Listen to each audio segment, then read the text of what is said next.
Welcome everybody. My name is Mike Bakken. I'm with LegalShield. I've been doing identity theft workshops for the past 9.5 years. My job today is to really educate you, get you into some facts and some stats of really what's going on out there with identity theft, and an overall education to bring your awareness of truly what's happening, and then also at the end of it to offer you a solution. So let's get right into our presentation with identity theft facts.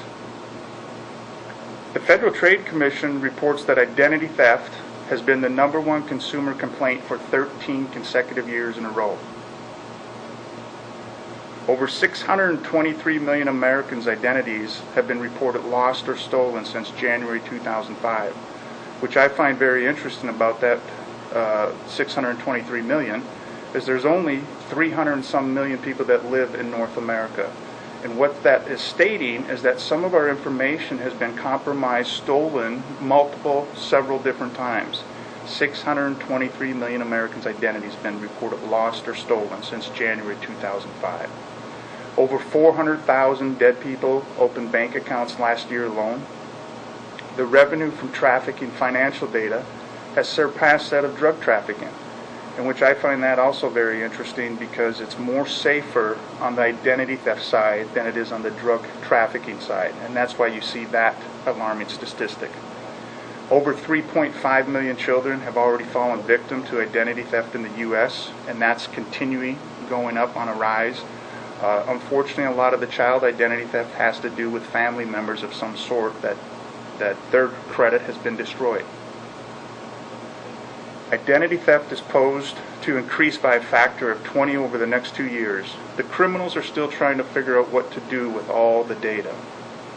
There are currently over 19,000 new identity theft victims every day. Every single day, 19,000 new people are being hit with this horrific crime called identity theft.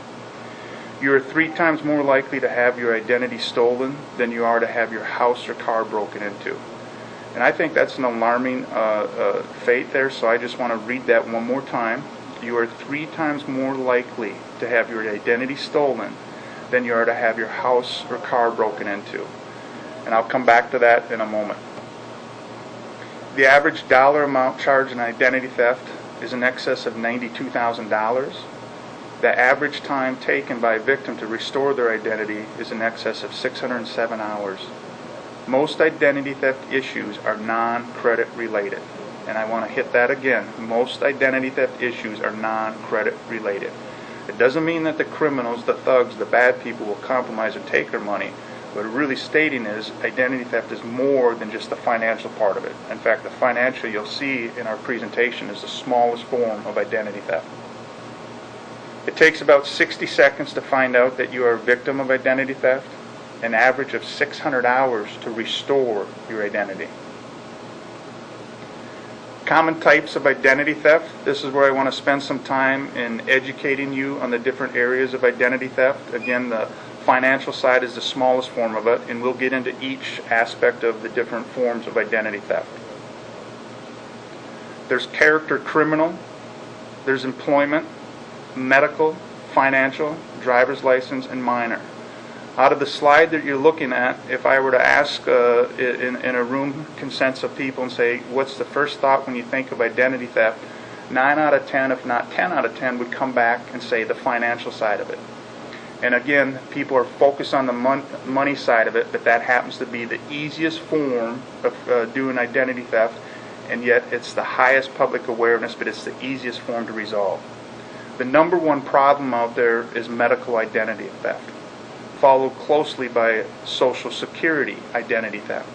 In fact, I live in the Minnesota market, and our Minnesota #1 problem that we have great working relationships with law enforcement, detective, and the #1 problem in our state happens to be Social Security identity theft.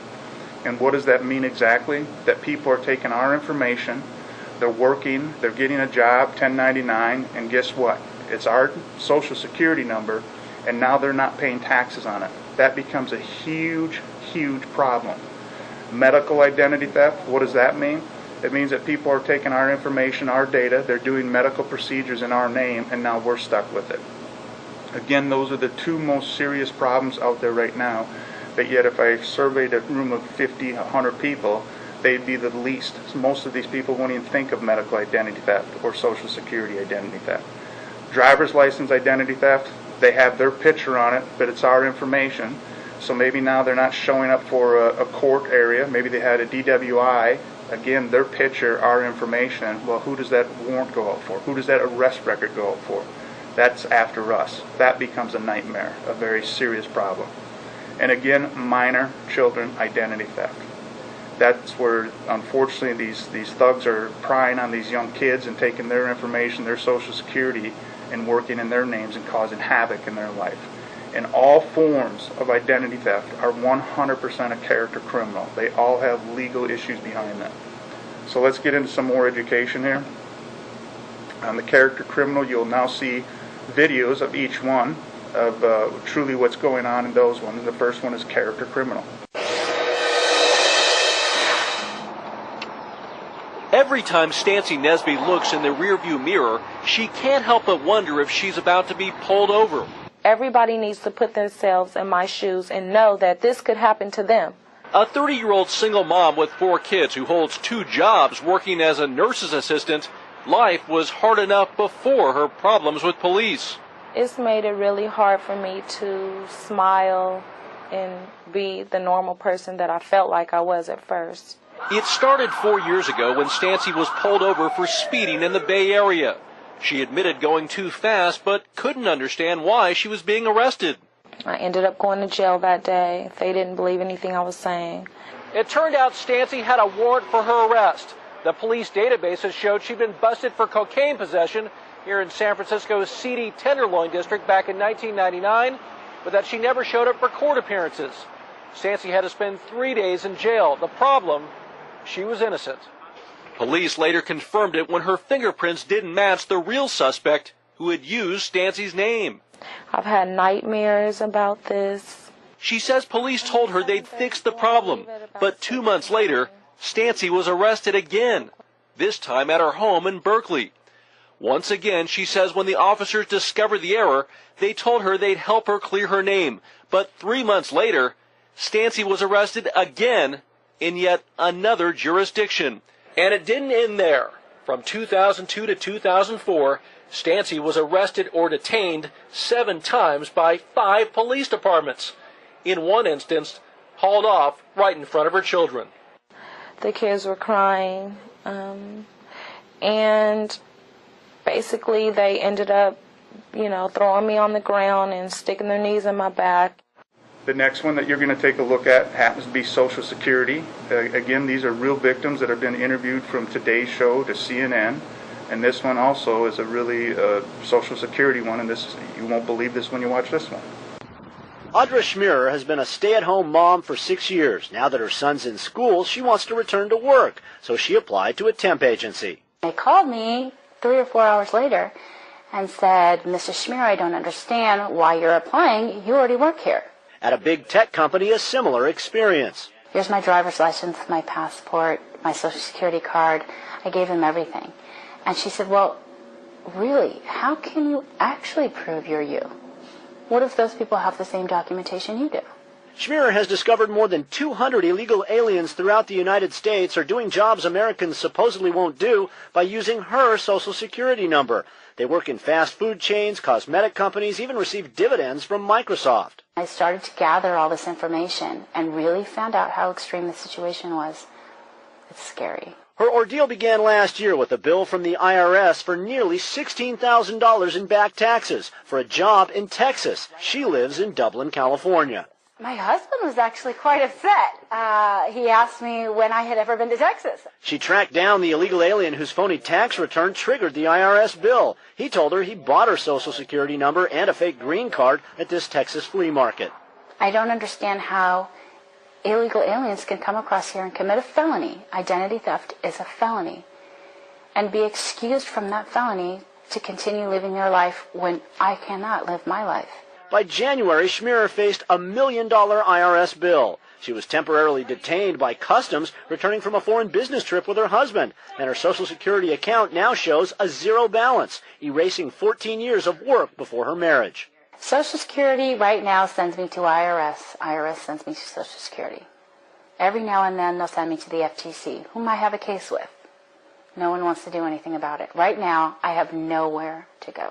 Schmier spends several hours a day trying to clear her name. The IRS has canceled her bill, but Social Security won't give her a new number. She says all 35 employers she's contacted have refused to take action against the workers using her number. It's cheap labor, and they don't care. Neither do most senators. John Ensign brought Schmier's case to their attention, and they still approved Social Security benefits for illegal aliens using stolen identities. The crime of identity theft and Social Security fraud are not victimless crimes. The victims of these crimes are American citizens and legal immigrants. Casey Wyan, CNN, Dublin, California. And like I stated, medical identity theft, this is the fastest growing, most concerning for a law enforcement agency. And why is this one so serious? Because if somebody gets your information or my information and they go do a medical procedure with our information, it's next to impossible to remove that due to the HIPAA laws. You are going to have true licensed investigators to work on your behalf to remove that from your records. I was absolutely floored. You just would never imagine in a million years that something could happen like this. Several months ago, Andrew Sachs got an alarming phone call. Her newborn baby had just tested positive for illegal drugs. Problem is, Andrew hasn't given birth in years. As much as I denied it, they just kept insisting that, yes, I was the mother of this child. There was nothing that I could say to get out of it. To make matters worse, authorities showed up at her door the next day, calling her an unfit mother and threatening to take away all 4 of her kids. When you know you're innocent and you didn't do anything wrong, it just absolutely, I was in tears. I was a wreck. Turns out, Andrew was the victim of medical ID theft. Someone had stolen her driver's license, walked into a hospital, and had a baby, leaving Andrew with a $10,000 bill and a fight to clear her name. Do you think it's a big problem? It's a huge problem. Chris Dorn is a fraud expert with Ingenix, a company that tracks medical ID theft cases. He says victims have more worries than just fraudulent doctor bills. Your medical records can also be altered, with the crook's information substituted for your own. Inadvertently, your blood type can be changed, your medications that you're on that can be changed, your underlying medical conditions can be changed. Which can be life-threatening. Certainly. That's a scary thought. It is. And again, now we're back to the financial side of it, and we'll get into some education with what's going on with financial on that as well. Here it states credit card fraud accounts for less than 17% of true identity theft. I'd like to have the range that it goes really from 17 to 22%. So if you think of this horrific thing called identity theft, the smallest portion, again, is the financial side of it. But yet the highest public awareness is on the financial side of it. So my point today is to really educate you, to let you realize that that's the simplest form to resolve, and yet should be your least concern. A thief can destroy your good credit in a matter of hours. Banks have done a great job telling people that identity theft is mostly credit monitoring. Driver's license identity theft. Again, we talk about that, how they take our information, they have their picture on it, they get into bad situations, speeding tickets, DWIs, and now our information's on there, and minor child identity theft as well. And this morning on Today Investigates, the new twist on an old crime, identity thieves now targeting babies. NBC's Jeff Rossen is here with information that parents really need to know. Jeff, good morning. Yeah, this is an important one, Ann. Good morning to you. I know your kids are in high school now, and so they're a little older for this, but for a lot of us younger parents, the question you have to ask yourself, when was the last time you checked your child's credit report? I know I haven't. I have 2 little girls. And the crooks know it. Now they're so advanced, they can actually steal your baby's Social Security number before they're even born, racking up millions in debt. This morning, we track down the alleged thieves and show you exactly how they do it. Egan is only 2 years old, but already owes thousands in credit card debt and has declared bankruptcy. You think this must be a joke, and then you realize, no, this is actually incredibly serious. 9-year-old Riley is in default on utility bills. Her social was stolen 11 years before she was even born. As a mother, I was shocked and angry and violated. Katie was only 3 years old when crooks stole her identity. Now, as a teenager, her credit report shows over $750,000 in debt, all at the hands of ID thieves. A scary thought for a young girl. I think that because it is illegal, like, they should be in jail. But they're not. In fact, we found 2 men using her identity, living free. What can parents do if they suspect their children's identities have been stolen? Right, so if you do that credit check and it comes back that the identity is stolen, really only one thing you can do is immediately put a freeze on your child's credit, so that way it'll prevent any future theft. But it will take years for you to call the credit card companies and the credit bureaus. The burden is on you to prove that your identity has been stolen, and it is a major pain. It is infuriating. Yeah. Jeff Rawson, thank you so much this morning. We have this slide up there to show the minor child identity theft. I owe $16,000 on my credit cards. My condo's in foreclosure, and I turned 7 on Friday. There's been numerous talk shows from CNN, Today Show, to Fox News that have had and interviewed parents with child identity theft. And those are some great resources. You can go back and just Google that thing called identity theft and look at some of those unfortunate stories, what's going on with that. So obviously the education is important. We want to get your awareness. Again, identity theft is more than just the financial side of it. But we're not here to use the scare tactics or anything of that. We want to educate you on that, and I think the videos do a great form of that, and our facts and stats to let you know where it's at. But now what do? You've been educated, now what? Well, we want to talk now about an identity theft plan recommendation. And this is an identity theft policy that can protect you and your family.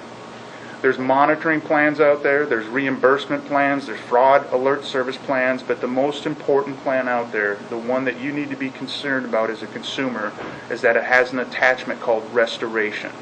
And I'm going to use the restoration format no different than your automobile insurance, your homeowner's insurance. If there was a serious situation where Mother Nature blew the roof off the shingles off your home, you have a plan that the contractors would come in, the adjusters would come in, and they would restore that roof to its original, or that siding or whatnot of that home. Or if you got in a serious car accident, you have automobile insurance to bring your car to the body shop, and they would restore your vehicle to the original. This is what I want to talk to you about protecting your identity, called an identity theft restoration policy, restoring your identity, and we'll get into that. So the product is Identity Theft Shield.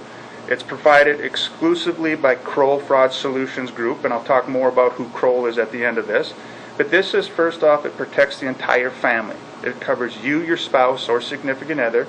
It covers your children all the way up to age 18, so any minor children are also inclusive and protected in this policy. What it gives you is it gives you a complete credit analysis. It has a starting point. So you're going to be able to look at a situation, everything that you've had in the past, you're going to be able to see that. A lot of people, unfortunately, have been hit with identity theft, and they don't even realize it 14 to 16 months afterwards. So this is a great point for you and your spouse to review this, to see the situation.